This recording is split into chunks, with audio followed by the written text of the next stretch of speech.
आणि जर तुम्हाला खूपच जास्त त्रास होत असेल तर काउन्सिलरची मदत घ्या, डॉक्टरांकडे जावा, सेल्फ टॉक करा, मेडिटेशन करा, योगा करा, क्रिस्टल हिलिंगचे जे प्रकार असतात, रेकी असते, ह्या सगळ्या गोष्टींकडे वळा.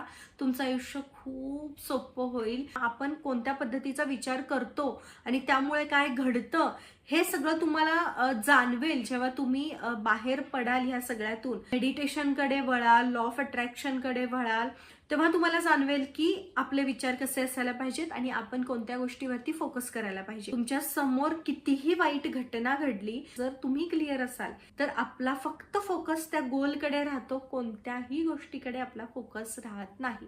ह्या व्हिडिओतून मी बऱ्याच गोष्टी एक्सप्लेन करण्याचा प्रयत्न केला. नवीन व्हिडिओ सोबत भेटूया. काळजी घ्या, व्यक्त व्हा, हसा, छान आयुष्य जगा.